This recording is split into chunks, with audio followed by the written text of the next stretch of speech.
Gilliam-morrissey with SRN Media here at the 2016 Code Her Conference presented by DC Web Women and the Washington Post. And we have the woman of the hour, the genius, the brain, the innovator of it all. Yes, Miss Sibyl Edwards. So we want to hear from you. How did all of this come to be? And how are you feeling like about years past? And how are you feeling about today?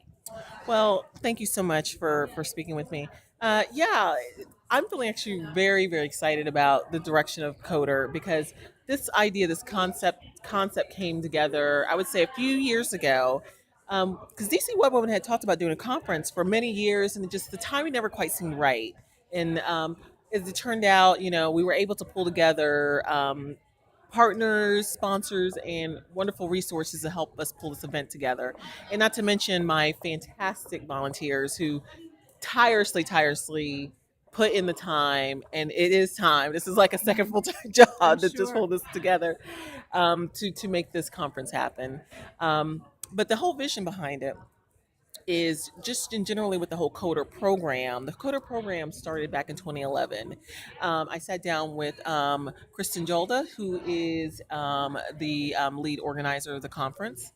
But we started off as small workshops that happened on a monthly basis, and the whole point is we wanted to create a space for women to come together so they can learn about tech in a way that was supportive and engaging and innovative.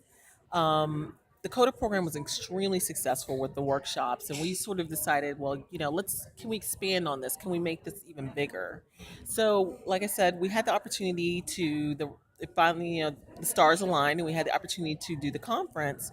And the conference is sort of an extension on that idea, because one of the things that I noticed when I was going to a number of different tech conferences in the nation was this is sort of this reliance on panels and speakers, and you'd end up paying hundreds, maybe thousands of dollars to go to an event and just see talking heads and people talking about their brand or marketing themselves, which you could glean some nuggets of inspiration from that.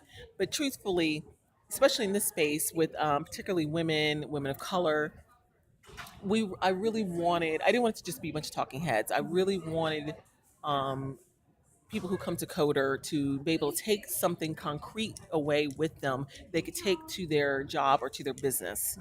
And I really believe we've been very successful with that so far. Well, first, I'm going to have to beg your pardon because I've been saying code her all day because of the parenthetical use of her. So it's coder, Coder. coder, and not code her. Okay? It's code It is her. code It's her. code Oh, her. okay. All So right. you were saying it Okay. perfectly. All right. All right. Perfectly. I kind of mumble my words, but usually I say code her. Oh, okay. Okay. I want to make sure that we represent you well, represent you You right. did it perfect. All And right. it's like you said, it's a play on the word of Right. coder, the code her. Oh, well, that's masterful. And it does the job. I want to ask you this because it seems like your workshops are suited towards those who are already in the tech industry, already techies, and can also help to cultivate an interest for those who may need to know a thing or two because you had some really intriguing topics about apps. And I know many people who are trying to get into app development and basic website design. So, talk about the span of usefulness in terms of expertise and learning curves, and how it's not just for those who are already in STEM or those who are not, but there's something for everybody. Absolutely. Well, you just summed it up perfectly. The DC Webwoman membership itself is very broad. It covers DC Metro, Virginia, DC, Virginia area, and a lot of the people in the tech space here in DC, they cover their skill set covers the gamut from very beginning, newbie level to extremely advanced. So what we wanted to do is we wanted to make sure that the conference had something for everybody at those different levels because we didn't want to discourage women. Particularly, some women may have an expertise in one area, but feel like they need to kind of brush up their skill set in another. And we didn't want to scare anybody, any women or even men, off from coming to the conference and be able to learn something new, something that they can, might inspire them to go dig deep, have a deeper dive, learn more, or to, take back with them to work and just, to continue to build on their skill set. Well, I hate to sound like that I'm sending forth a very cliche sounding call to action, but as they say, if you didn't get here this year, you need to be here next year because this is just a really dynamic space to be in and just a lot of girl power, woman power, all in one place. And just even as one covering the event, it's extremely inspiring.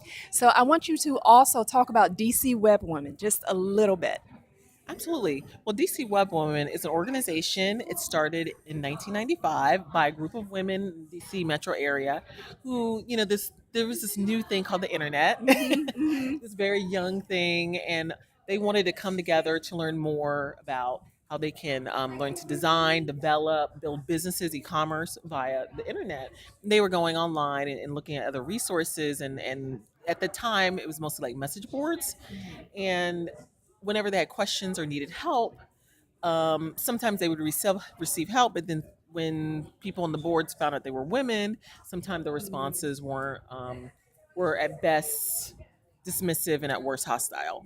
Unfortunately, that's a trend that still continues to this day. Like in regards to how women are treated online. But so a number of these women, came together and they decided, basically like sort of as a coffee clutch, let's create a organization where we can, just talk to each other and learn about the internet and learn about the web and this new technology.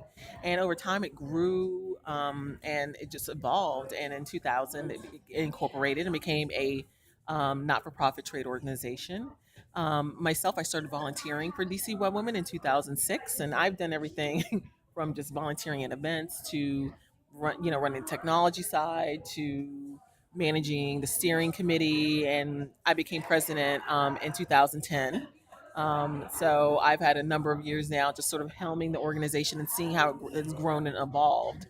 And I'm just really excited because the really interesting thing is at the time when DC Web Women came out, it was us in like women in tech. There was very few organizations geared to women in technology. Yet now, if you Google the word women in tech, or even women in tech in DC, there's a whole number of organizations like Women Who Code, a Girl Develop It, Black Girls Code, just so many organizations out there now, Latinas in tech, that are focused on specifically like, you know, creating these cool kind of communities for women in tech, and some of them are a little more niche that might focus on very specific programming languages, but the whole goal behind all of these groups is the same as DC Web Women's, which is to basically educate, network, advocate, and empower for women in technology. And thank you so much for doing your part and more. So My we look pleasure. forward to next year and thank you for taking time out to talk to us. Absolutely. All Thank right. you.